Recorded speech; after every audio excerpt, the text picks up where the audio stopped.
Hi everyone, I'm Jason Blake and welcome to this PI News Watch. Today I have two fantastic members with me today from D&H, and I'm going to let them introduce themselves, and we'll start to my left with Matt. Matt? Hey, Matt Jenkins, Senior Vice President of Operations, D&H United. Matt, welcome here. I'm so glad you're here. And Reed Wilson, I'm the CHRO with D&H. Reed, it's good to see you again, buddy. Good to see you. So Reed and I go back to our prior association. We did some work together, and so we know each other pretty well. And Matt has been a great member of our association. Today we're going to talk about the PEI Education Center. And you guys are big users of the PEI Education Center. What got you focused on the PEI Education Center? What were the things that really made a difference for you from that standpoint?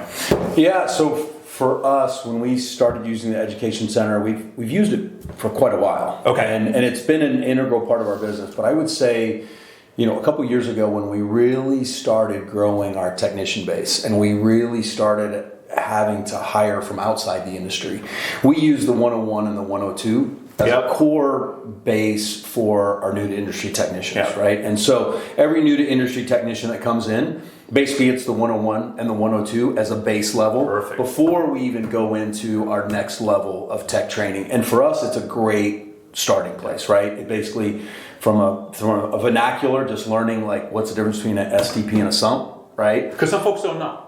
Most people don't know, right? Most people are like, oh, there's a tank underground, right? So going through that basic fundamentals, and then we can start saying, okay, when you put a guy out in the field, or then before you go to dispenser training and some stuff like that, the 101 and 102 it's a great base level for the guy in the field. Right? Yeah, and I would just add that I think we all know the reality of our desires in industry would be to hire 100% of experienced technicians. Yep. But we all know that's not reality. And in certain cases, certain markets, we're hiring more new to industry techs than we are experienced techs. So the 101 and the 102 is perfect for getting them settled, giving them a baseline to build off of for the rest of their career.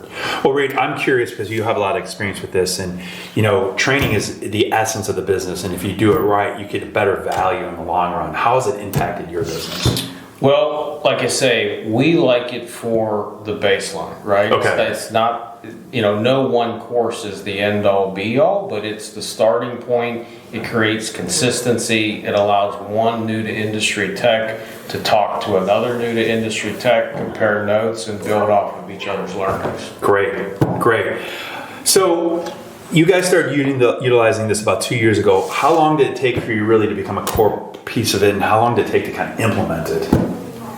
Was it plug and play, or? I mean, it's pretty plug and play. Yeah, if you obviously you guys have looked at the curriculum, right? But I mean, in terms of being able to start at a baseline and then move up from there and then graduate from the 101 and 102, I mean, there's not a lot that we require on our part to do it for the service technicians, right? And then not only that is we can subsequently, if we bring a dispatcher in, if we bring a billing admin in, and someone says, okay, like they don't really understand the business. Again, understanding when they pick up the phone and someone says, hey, I've got a problem with X, Y, or Z, they understand what that is, right? So again, whether it be a service technician or someone on the phone that just has to answer and talk to a customer, it helps. It's a great. So Reed, you came into this industry and there was a lot of work to do, right, as far as building programs and training. How do you see the Education Center really shaping your company in the future?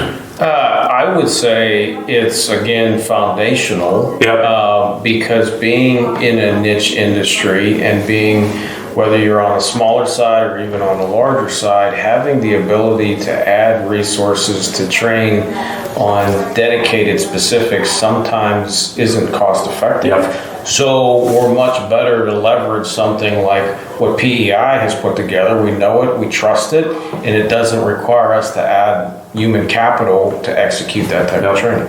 And you guys, this because you followed our curriculum. All this stuff was really started from the recommended practices and the manuals that we used to have, the service tech manuals. We took all that information and put it in the Education Center, which makes it so impactful. I just want to thank you guys for spending some time today to talk about this. I'm Jason Blake, and thank you so much for watching PI News Watch. Thanks for having us. Thanks.